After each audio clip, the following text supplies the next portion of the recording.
Desde el momento en que abrimos los ojos al mundo, se nos ofrece un papel antes incluso de que podamos comprender que estamos interpretando uno. La sociedad, con toda su coreografía de expectativas, normas y recompensas, nos entrega un guión ya escrito. ¿Quién deberíamos ser? ¿Cómo deberíamos comportarnos? ¿Qué deberíamos buscar? Incluso qué deberíamos temer. Y así, sin darnos cuenta, la vida entera se convierte en un escenario en el que actuamos con tanta convicción que olvidamos que estamos actuando. Esta ilusión, porque eso es lo que realmente es, no nace de la maldad, sino de la costumbre. Cada generación repite la historia que aprendió de la anterior, y así la gran obra continúa. Pero detrás de todo este teatro social, detrás de cada sonrisa que pretende aprobación y cada decisión guiada por deber más que por deseo, existe algo más profundo, la conciencia que observa, silenciosa, preguntándose si este personaje que representamos es verdaderamente quien somos. Lo fascinante es que la sociedad, en su deseo de ordenarlo todo, cree que la identidad es algo fijo. Se nos dice que debemos encontrarnos. Pero buscar la identidad fija es como intentar atrapar el agua con las manos. Apenas creemos tenerla, ya se escurre entre los dedos. Porque no somos entidades rígidas, somos procesos. Somos movimientos de vida, cambios, flujos, ritmos que no pueden encerrarse en una definición. La sociedad construye la ilusión de que hay una forma correcta de ser, pero observa cualquier bosque. No existe un árbol que se disculpe por crecer torcido, ni una flor que trate de imitar a otra para encajar. En la naturaleza, la diversidad es la armonía. Sin embargo, en el mundo humano, la diversidad del ser se convierte en motivo de ansiedad. Desde pequeños aprendemos a modelarnos según un ideal ajeno, y así, poco a poco, perdemos la espontaneidad con la que nacimos.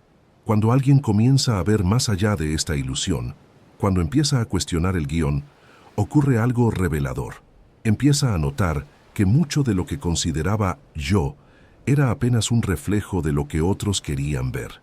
Empieza a comprender que lo que la sociedad llama identidad es en gran parte una colección de hábitos, miedos y deseos ajenos. Y entonces, como quien despierta de un sueño largo, se da cuenta de que está libre para ser algo distinto. Pero este despertar tiene un precio. Ya no se puede encajar del mismo modo, porque al ver la ilusión, dejar de creer en ella y reconocer su fragilidad, uno deja de bailar al ritmo que todos asumen como obligatorio. Que aunque este descubrimiento puede ser profundamente liberador, también marca el inicio de una travesía solitaria, donde uno debe aprender a caminar sin el mapa que el mundo ofrece. Hay un instante, casi siempre silencioso, en el que la narrativa que hemos seguido toda la vida comienza a agrietarse. No es un momento dramático, ni una iluminación envuelta en rayos de luz. Más bien es como escuchar un leve crujido en una casa antigua. Uno no sabe exactamente de dónde viene, pero sabe que algo se ha movido. Ese crujido es la duda, y la duda, lejos de ser un enemigo, es la primera señal de que el condicionamiento está perdiendo su fuerza. A lo largo de nuestras vidas nos enseñan a seguir historias predefinidas. La historia del éxito, la del deber, la del sacrificio, la del buen ciudadano. Son relatos útiles para la sociedad, pero rara vez se preguntan si son útiles para el individuo. Y así caminamos dentro de relatos que no escribimos, creyendo que son nuestros. Pero cuando uno comienza a ver más allá de esta superficie, algo extraordinario sucede. Las historias ya no convencen como antes. Es como si hubiéramos vivido siempre dentro de un dibujo y de repente viéramos el papel detrás de las líneas. Comprendemos que el condicionamiento no es más que una repetición.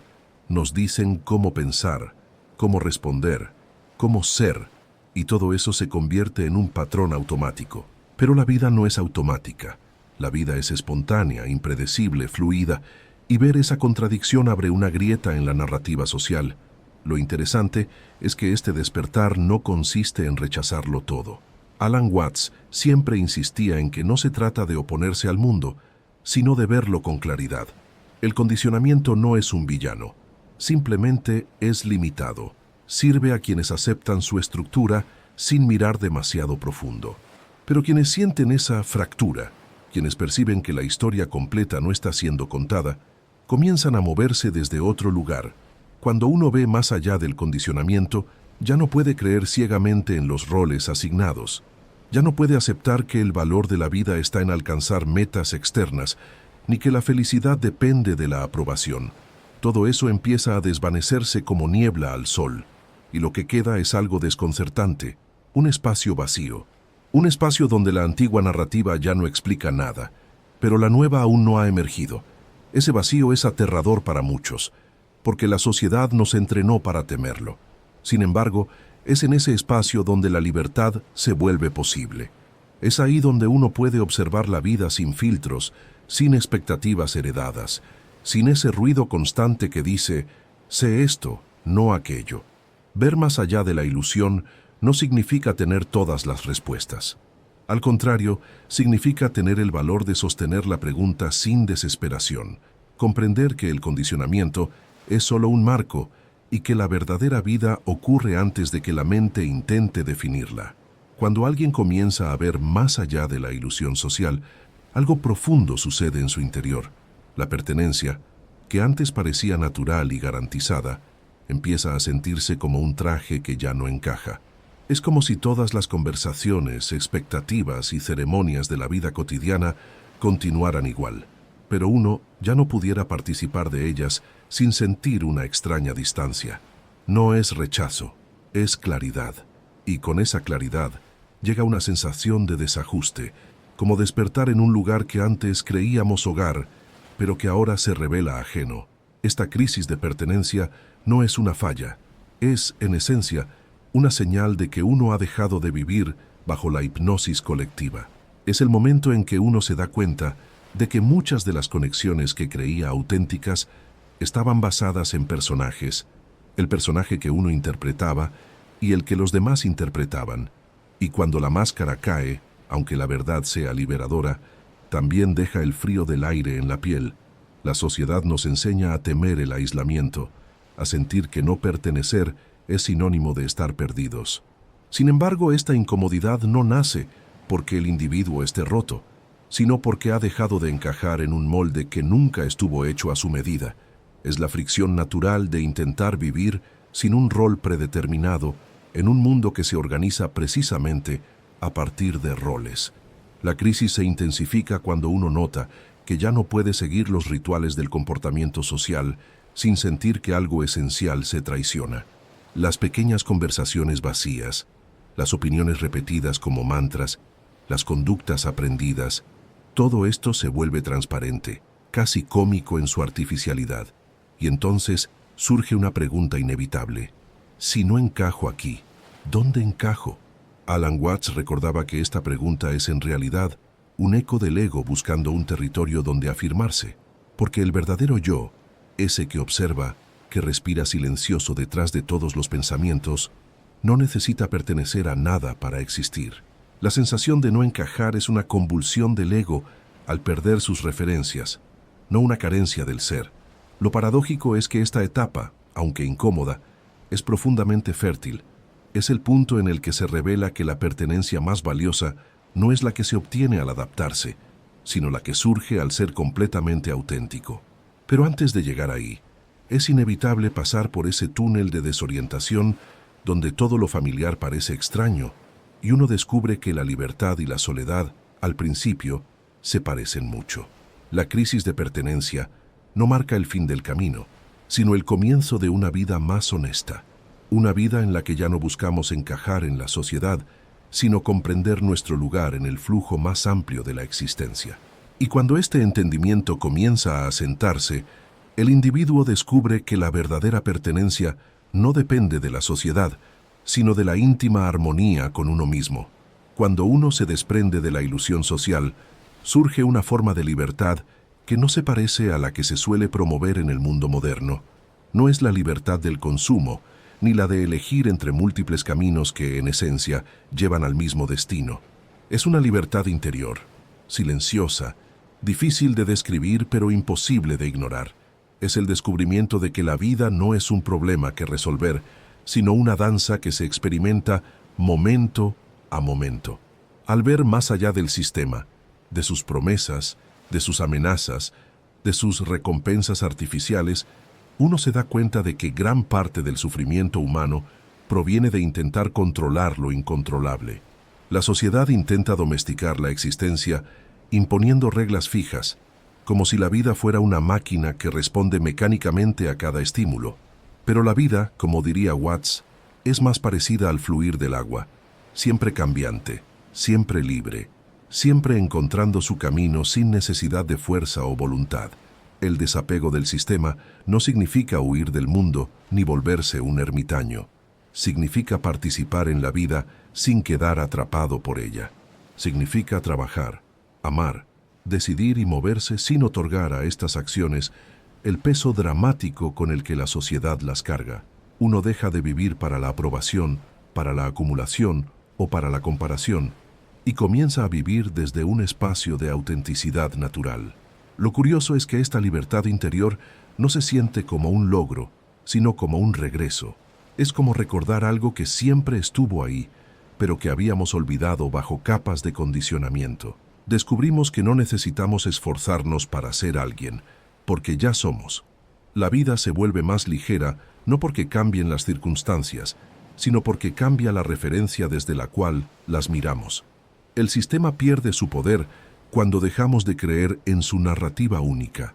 Cuando ya no nos tomamos tan en serio los juegos que propone, el miedo a no encajar comienza a disolverse, y entonces aparece una tranquilidad profunda, una confianza que no depende de logros ni de validación.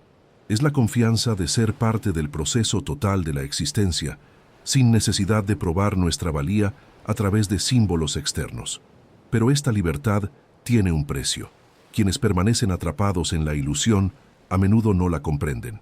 Verán desapego donde esperaban ambición, calma donde esperaban preocupación, espontaneidad donde esperaban disciplina. Y en esa incomprensión nace una distancia inevitable. No es una distancia buscada, es simplemente la diferencia entre quien vive siguiendo un guión y quien ha dejado de representarlo. Sin embargo, esta distancia no debe temerse. Es el espacio en el que nace la verdadera independencia. Una independencia que no es aislamiento, sino capacidad de estar en el mundo sin ser esclavo del mundo. Y desde ese lugar de claridad, la vida se transforma no en un deber, sino en un misterio a celebrar. Cuando uno despierta a la ilusión y comienza a vivir desde una libertad interior más profunda, la relación con los demás cambia inevitablemente. No porque uno se vuelva distante, sino porque ya no participa en las mismas dinámicas que antes parecían naturales. La mayoría de las personas viven desde una identidad rígida, defendiendo historias personales como si fueran verdades fundamentales. Pero quien ve a través de la ilusión, ya no se aferra a esas historias, y esa simple diferencia puede crear una sensación de separación que los demás perciben sin saber explicar. Muchas veces, lo primero que surge es la incomprensión. La gente se acostumbra a que cada uno interprete un papel previsible, y cuando uno deja de interpretar ese papel, se rompe un contrato silencioso. Las expectativas ajenas se vuelven visibles y al mismo tiempo pierden su poder. No hay nada agresivo en ello. Es simplemente que uno ya no puede pretender ser lo que no es. Y para muchos, esa autenticidad resulta desconcertante. Es común que el silencio tome un papel nuevo en la relación con los otros. Ya no ese silencio incómodo, lleno de ansiedad social, sino un silencio natural, vivo, como el espacio entre notas musicales. Quien despierta a la ilusión descubre que no es necesario llenar cada pausa con palabras o explicaciones. Aprende a escuchar sin necesidad de responder, a observar sin necesidad de controlar. Y este tipo de presencia, tranquila, despojada de pretensión, puede ser interpretada por otros como desinterés, cuando en realidad es lo contrario. Es atención pura. Algunas personas se alejarán, no porque uno haya hecho algo mal, sino porque este tipo de libertad interior hace que quienes siguen apegados a su narrativa se sientan desnudos. La ilusión necesita eco, necesita repetición, necesita compañeros de juego para sostenerse. Cuando uno deja de jugar, quienes aún están atrapados en el personaje se sienten incómodos, como actores que olvidan su diálogo frente a un compañero que improvisa. Sin embargo, ocurre también algo hermoso. Aparecen conexiones nuevas, más auténticas. Personas que resuenan con esa forma de estar en el mundo, que no buscan impresionar ni ser impresionadas. Relaciones en las que no hay nada que demostrar, nada que ganar, nada que defender. Y estas conexiones, aunque tal vez más escasas, son profundamente nutritivas, porque nacen del encuentro real entre dos seres, no entre dos máscaras. La autenticidad no garantiza aceptación, pero sí garantiza verdad. Y en la medida en que uno se vuelve más honesto consigo mismo, también se vuelve más compasivo con los demás. No hay juicio hacia quienes aún viven dentro de la ilusión, solo comprensión, porque todos estamos, en última instancia, aprendiendo a ver. Y quien ya ha visto un poco más, no se coloca por encima, sino que simplemente camina con los ojos abiertos, sabiendo que cada persona despertará a su propio tiempo. Así, la relación con los otros se transforma en un espacio donde la autenticidad y el silencio ya no son amenazas, sino expresiones naturales de un ser que se ha liberado de la necesidad de encajar. Después de ver a través de la ilusión, la vida no vuelve a ser la misma. Uno ya no puede regresar a la antigua comodidad del personaje, ni puede fingir que las expectativas sociales tienen la misma autoridad de antes. Sin embargo, eso no significa vivir en conflicto con el mundo. Significa, más bien, aprender a caminar en él con otra clase de inteligencia, la inteligencia del flujo, del equilibrio, de la presencia sin esfuerzo. Cuando la ilusión se disuelve, lo primero que desaparece es la necesidad de encajar. Ya no se busca un lugar donde pertenecer, porque se comprende que la pertenencia nunca dependió de la aprobación externa. Lo que cambia es la perspectiva. Uno deja de mirar el mundo como un escenario que exige un rol y comienza a verlo como un proceso en continuo movimiento, del cual ya es parte natural. No hay necesidad de reintegrarse, porque nunca hubo separación real, solo una confusión temporal de identidades. La verdadera armonía no surge de obedecer normas, sino de comprender el ritmo íntimo del universo y moverse con él. Tal como el océano no lucha contra sus propias olas, uno aprende a no luchar contra lo que es. Esta aceptación no es resignación, es una forma profunda de libertad. La vida, vista así, no necesita ser controlada, solo vivida. Y desde esta perspectiva, incluso los desafíos pierden su carácter amenazante y se convierten en parte del juego cósmico. Vivir sin encajar no significa vivir al margen, significa participar sin perderse. Significa trabajar sin ser esclavo del trabajo, amar sin aferrarse, hablar sin manipular, actuar sin pretender. Es una forma de existir en la que la autenticidad fluye sin esfuerzo, porque ya no se sostiene una máscara ni se interpreta un papel. Uno simplemente es como un pájaro que canta sin saber que está cantando. Lo más interesante es que esta forma de estar en el mundo crea una armonía silenciosa. Aunque uno no encaje en los moldes sociales, tampoco causa fricción. Es como una piedra redonda en un río. El agua fluye a su alrededor sin resistencia. Quienes viven atrapados en sus narrativas pueden no entender completamente esta postura, pero intuían algo en ella. Una tranquilidad que no depende de circunstancias, una confianza que no puede ser enseñada, solo experimentada. Finalmente, la reintegración al mundo ocurre cuando uno deja de buscarla. Porque la sociedad no es algo externo, es una expresión del mismo proceso vital del cual uno forma parte. Al comprender esto, la necesidad de encajar se vuelve irrelevante y, paradójicamente, uno encuentra un tipo de armonía más profundo que cualquier pertenencia social podría ofrecer. Ya no se trata de seguir el guión, sino de bailar con la vida tal como se presenta, instante por instante. Así, quien ve más allá de la ilusión no se convierte en un extraño al mundo, sino en alguien que lo habita con una claridad que otros tal vez aún no comprendan, pero que es en esencia la expresión más natural de lo que siempre hemos sido.